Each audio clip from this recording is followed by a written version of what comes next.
अच्छा जी, स्टूडेंट्स आप लोगों को प्रॉब्लम थी आयरिक और कोवलेंट बॉन्ड के अंदर। सो आयरिक और कोवलेंट बॉन्ड को ये देख लो, कुछ मैं फीचर्स पहले कोवलेंट बॉन्डिंग के हवाले से बताऊंगा, फिर आयरिक बॉन्डिंग के हवाले से बताऊंगा।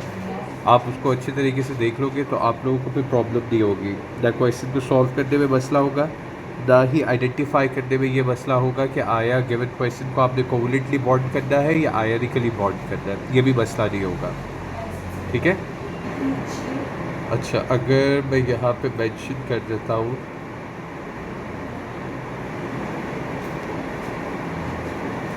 लेट सपोज ये आपके हो गए कोवलेंट बॉन्ड। बेटा पहली बात, कोवलेंट बॉन्ड जो होते हैं ये आपके क्या करते हैं,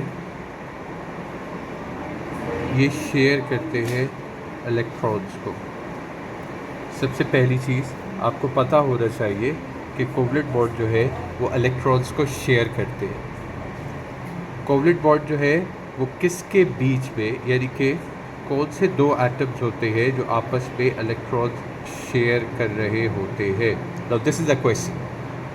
याद रखें कि कोवलेंट बॉन्ड की जो शेयरिंग होती है वो मोस्टली नॉन मेटल्स ही के बीच में होती है।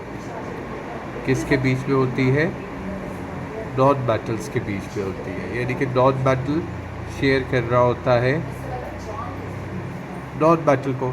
तो हमें आसानी हो गई, हमें पता चल गया कि कोवलेंट बॉन्डिंग की शेयरिंग जो है वो नॉन मेटल के बीच में होगी। ठीक है। अच्छा, अब तीसरी चीज़, इलेक्ट्रॉन जो है वो इसके अंदर हमेशा शेयर किए जाते हैं। अच्छा, I have already written that कि शेयर करेगा इलेक्ट्रॉन। कोवलेंट बॉन्ड जो होता है जनरली स्ट्रॉन्ग होते हैं। When we talk about covalent bonding, so they are strength-wise they are generally strong. ठीक है। इसकी एक एग्जांपल मैं यहाँ पे लिख देता हूँ ताकि आपको ये भी पता चल जाए कि मैं किसकी बात कर रहा हूँ। उसके बाद प्रॉपर एग्जांपल से how to draw covalent and ionic bond वो मैं आगे जाके समझाता हूँ। अब जस्ट टेलिंग यू कि एक छोटा सा आपको आइडिया दे रहा हूँ कि वाटर जो है वो एक सबसे अच्छी एग्जाम्पल है कोवलेंट बॉन्ड की।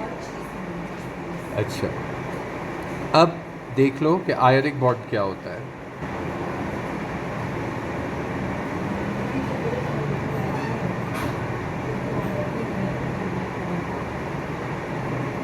ओके, आयनिक बॉन्डिंग को मैं कैसे एक्सप्लेन करूँगा, वही बातें जो मैंने अभी कोवलेंट बॉन्ड में बताई उसी तरीके से मैं आयनिक को भी एक्सप्लेन करूँगा ताकि आपको पता चल जाए कि इसके अंदर क्या इन्वॉल्वमेंट होती है, इलेक्ट्रॉन मूवमेंट क्या होती है और बॉन्ड की स्ट्रेंथ क्या होती है।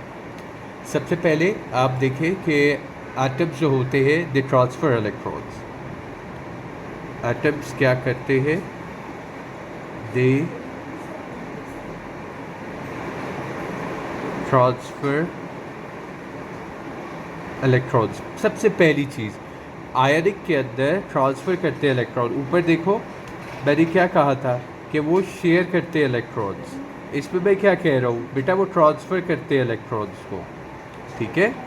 नाउ दूसरी बात, इसमें इन्वॉल्वमेंट क्या होती है बेटा? इसमें इन्वॉल्वमेंट होती है यानी कि जो बॉन्ड क्रिएट होता है वो मेटल प्लस नॉन मेटल्स का होता है।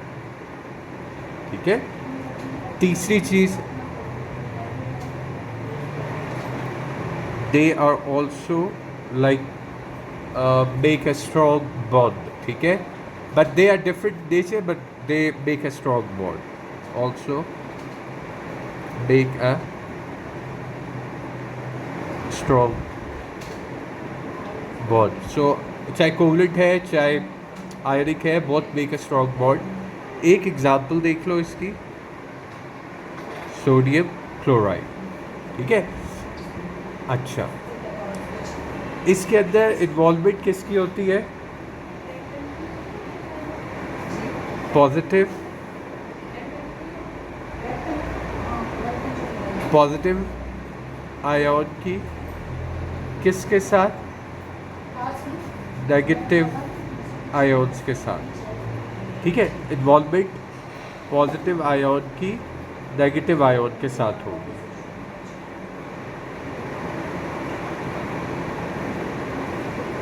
अच्छा जी, तो हमने क्या पढ़ा? हमने पढ़ा बेटा कि जब हम बात करते हैं कोवलेंट बॉन्ड की, तो इसके अंदर इलेक्ट्रॉन शेयर किए जाते हैं। ठीक है। कैसे हमें आइडेंटिफाई करते हैं कि हमने यहाँ पे कोवलेंट बॉन्डिंग ही करनी है, तो नॉन मेटल्स होंगे अगर दोनों, तो कोवलेंट बॉन्डिंग होगी। शेयरिंग इनकी स्ट्रॉन्ग होती है, एग्जाम्पल इसकी वाटर है।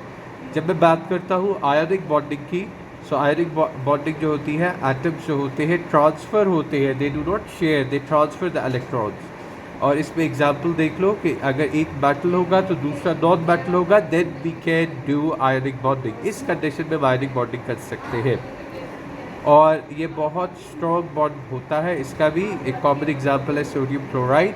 और फिर मैंने कहा कि रिजल्टिंग पार्टिकल्स जो है पॉजिटिव और नेगेटिव आपस में मिलके बॉन्ड बनाते हैं।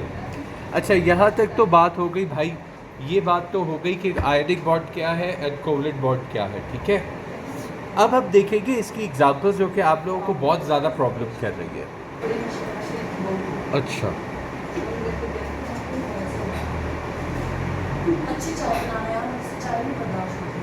अब मैं आपको देने लगा हूँ एग्जाम्पल, आप ही की बुक से एक एग्जाम्पल ले रहा हूँ, और that is sodium and fluorine की।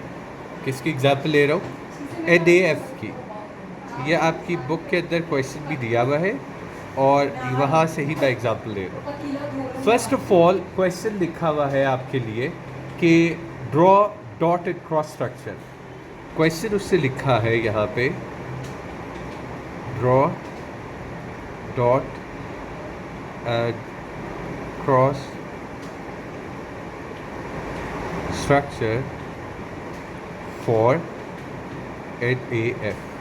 ठीक है, अब बच्चों को कैसे पता चले कि इसके साथ हमने करना क्या है, आयनिक करनी है कि कोवलेंट करनी है? सो बेटा इसके लिए ये नोट्स काम आएंगे। अब देखो, आयनिक बॉन्डिंग के अंदर एक मेटल होगा, दूसरा नॉन मेटल होगा, तो हम क्या करेंगे? हम ट्रांसफ़र करेंगे इलेक्ट्रॉन्स को, यानी हम आयनिक बॉन्डिंग का इस्तेमाल करेंगे। अब ये एग्जाम जो क्वेश्चन में दिया हुआ है, एक सोडियम है, ठीक है, एक कौन है? सोडियम है जो कि मेटल है, और दूसरा कौन है? फ्लोरीन है, और फ्लोरीन क्या है बेटा? नॉन मेटल है। सो मुझे तो फ़ौरन पता चल गया कि अगर एक मेटल और नॉन मेटल होगा, सो मैं क्या करूँगा? डॉट एंड क्रॉस तो करूँगा, लेकिन मैं डॉट एंड क्रॉस आयनिक करूँगा। सो लेट्स डू इट कि किस तरीके से हम इसको शो कर सकते हैं। ये देख लो, ये हो गया सोडियम का। Let me do it again because it's not making proper circles. या ये सोडियम क्या होगा? ये फर्स्ट शेल आ गया, और ये सेकंड आ गया, ये थर्ड आ गया। पहले शेल में अच्छा, this is the sodium, remember this is sodium. पहले शेल में इसके कितने हैं बेटा? 2 है, ठीक है। दूसरे शेल में इसके कितने हैं? 8 है।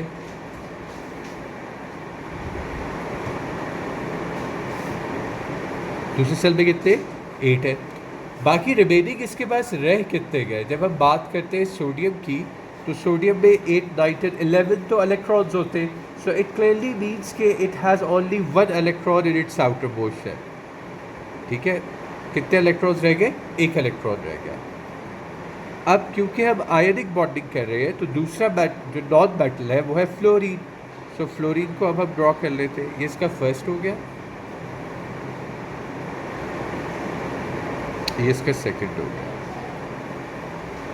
और फ्लोरीन जो है it's non metal and it has like, पहले में इसके 2 इलेक्ट्रॉन्स आ गए, और जो उसके आगे वाले में आगे इसके 8 electrons, 1 2 3 4। Okay, we have to draw a cross structure now. अगर एक डॉट बनाया तो दूसरा क्रॉस बनाना पड़ेगा। ऊपर ऑलरेडी मैंने ये बात बताई थी कि draw dot and cross structure. तो एक तो डॉट हो गया, ये तो डॉट को रिप्रेजेंट कर रहा है। अब किसको रिप्रेजेंट करवा रहे हैं? क्रॉस को रिप्रेजेंट करवा रहे हैं। तो 2 क्रॉस ये हो गए, 1 2 3 4। दूसरे शेल में कितने आ गए? 8 आ गए।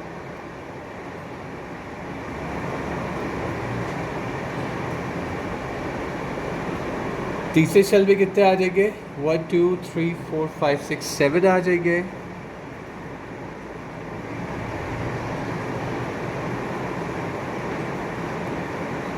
कितने आ रहे? 7 आ रहे हैं। अब इसका जो एक ये इलेक्ट्रॉन है सोडियम का, ये किसको दे देगा? ट्रांसफ़र कर देगा, फ्लोरीन को कर देगा।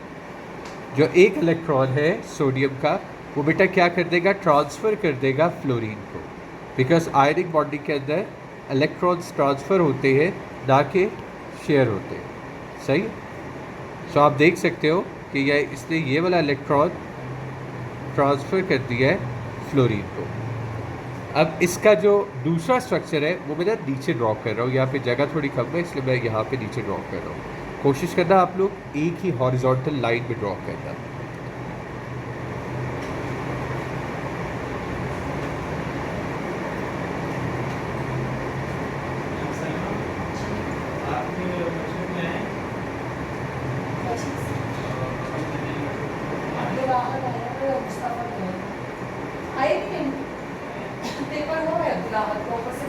बच्ची को बोले नहीं जा रही है।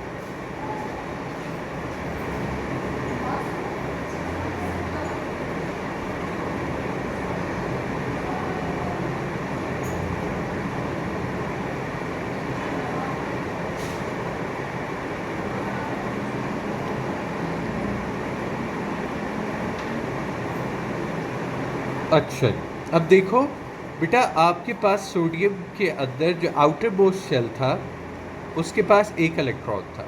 उसने वो इलेक्ट्रॉन क्या कर दिया था? लूज़ कर दिया था, यानी कि ट्रांसफ़र कर दिया था, और फ्लोरीन ने गेन कर लिया था। तो जब यहाँ पर आपके पास एक इलेक्ट्रॉन था, तो जब आप उसका प्रोडक्ट बना रहे हो तो वो एक इलेक्ट्रॉन यहाँ पे शो नहीं करोगे। और क्योंकि इसने लूज़ किया था, तो आप +1 के साथ उसको दिखाओगे कि this very element has lose 1 electron. ठीक हो गई बात। अब करेंगे फ्लोरीन को इसी तरीके से रिप्रेजेंट।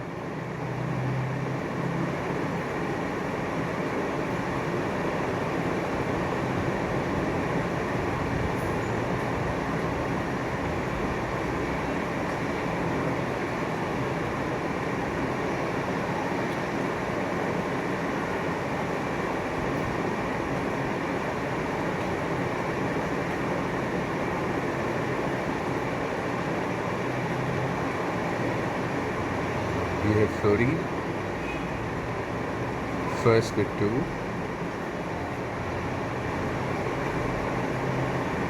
सेकंड में 8,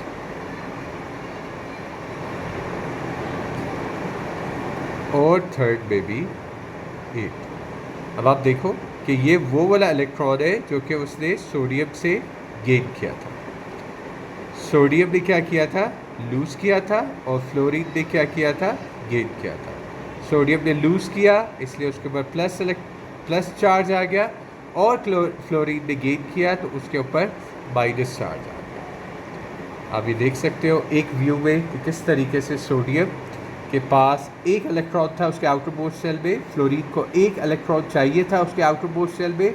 सोडियम एज अ मेटल उसने अपना एक इलेक्ट्रॉन लूज़ किया, fluorine as a non metal उसने एक इलेक्ट्रॉन गेन किया। Whenever we have such condition metal and non metal, it will always go from ionic bonding, it will not do covalent bond। ठीक है, तो ये तो आप लोगों को अच्छे तरीके से समझ आ गया। बाकी जो इसका प्रोडक्ट है, प्रोडक्ट मैंने नीचे से ड्रॉ किया ताकि आप अच्छे तरीके से समझ सको। सोडियम ने जब एक लूज़ कर दिया तो उसका आउटर मोस्ट शेल ख़त्म हो गया, और उसने यहाँ पे शो कर दिया एक इलेक्ट्रॉन लूज़ करते हुए। पॉजिटिव चार्ज के साथ आता है हमेशा लूज़ करते हुए, क्योंकि वो ख़ुद क्या हो गया? केटायन हो गया।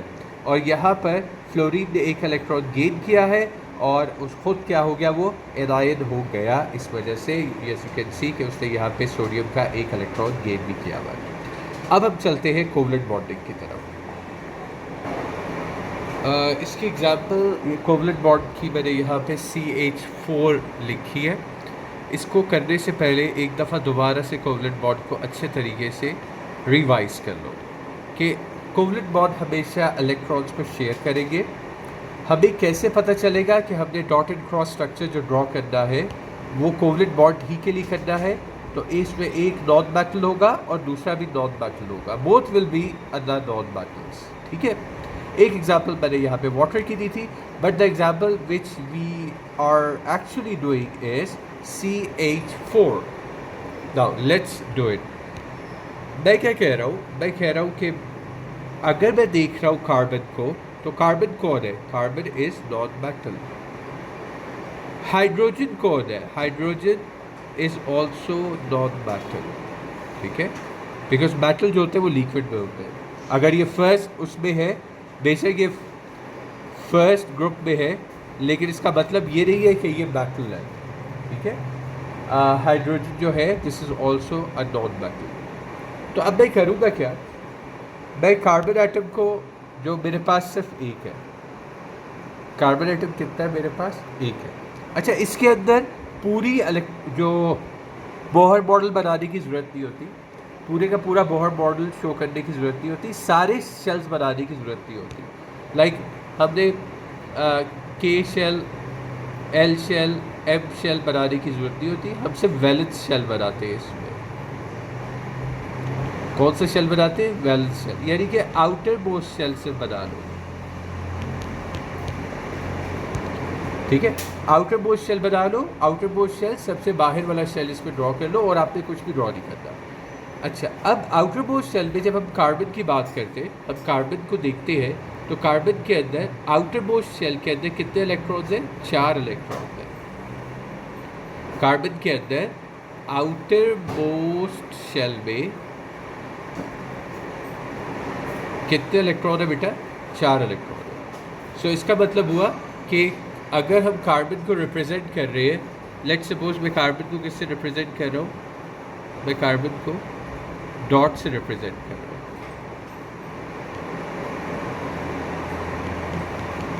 ठीक है, सो हाइड्रोजन जो है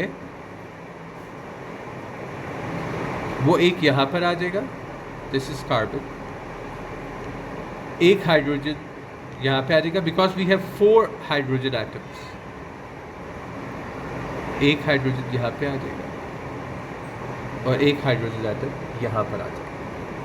ठीक है, अब आप क्या कर लो, अब हाइड्रोजन एटम के आउटर मोस्ट शेल में होता ही एक इलेक्ट्रॉन है। हाइड्रोजन के आउटर मोस्ट शेल में कितने इलेक्ट्रॉन्स होते हैं बेटा? ओनली 1, होता ही एक इलेक्ट्रॉन है। ठीक है, तो इसका क्या मतलब हुआ कि हाइड्रोजन का क्रॉस के साथ एक इलेक्ट्रॉन इधर, क्रॉस के साथ एक इलेक्ट्रॉन इधर, क्रॉस के साथ एक इलेक्ट्रॉन इधर, और क्रॉस के साथ एक इलेक्ट्रॉन इधर। ठीक है, सो ये जो हमारी बॉन्डिंग होगी that will be called a covalent bonding. इसको हम क्या कहेंगे? कोवलेंट बॉन्डिंग कहेंगे। सही है। और अगर आप लोगों को इस तरह से यहाँ से समझ नहीं आ रही और आप चाह रहे हो कि कुछ ज़्यादा एग्जांपल्स हो, so you would understand that, so I can do it for you. अगर आप कहोगे तो I will make more examples, but this is introductory example. I hope कि आप लोगों को समझ आ जाएगी।